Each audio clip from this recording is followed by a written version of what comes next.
என்னது அப்படின்னா எங்க தமிழம்மா தான் வந்து பேச்சு போட்டியிலலாம் கலந்துக்க வச்சாங்க. அதுக்கப்புறமா 11ஆம் வகுப்புல என்னோட தமிழையா வந்து கவிதை எழுதுறதுக்கு ஊக்கப்படுத்தினாங்க. ஒரு கவிதையை எப்படி வாசிக்கணும், கவிதை எப்படி எழுதணும்னு சொல்லி தந்தாங்க. நான் நிறைய கவிதை எழுதினேன். கவிதை எல்லாத்தையும் தொகுத்து ஒரு புத்தகமா வெளியிடுறதுக்கான முயற்சியையும் இப்போ ஈடுபட்டு இருக்கிறேன். அதுக்கப்புறமா முதல் முறையா கதை எழுதுனது இப்போதான். அதுவும் இந்த கதையை வந்து எப்படி எழுதலான்னு எந்த ஒரு எண்ணமும் இல்லை.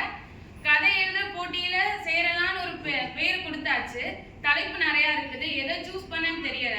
வீட்டு வாசல்ல இருந்து சரி எதையாவது பார்த்து ஏதாவது எழுதலான்னு தோணும் போது எதிர்த்தாப்புல வந்து ஒரு முருங்கை மரம் இருக்குது. அந்த முருங்கை மரத்துல நிறைய பூக்கள், இலைகளை மிஞ்சிய பூக்கள். அப்ப அந்த முருங்கை மரத்தை முதல் வரியா கொண்டு எழுதும் போது அந்த எழுத்து போக போக எங்க தாத்தா கூட கனெக்ட் ஆயிடுச்சு. ஆக்சுவலா எங்க தாத்தா வந்து முருங்கைக்காயை வச்சு வியாபாரம் பண்ணாங்க.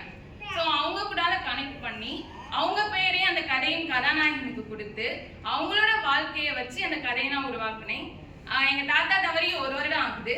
அந்த ஒரு வருடம் கழித்து அவங்களோட வாழ்க்கையை வச்சு ஒரு கதை எழுதி முதல் முறையா எழுதின சிறுகதை ஒரு அங்கீகாரம் பெற்று புத்தகம்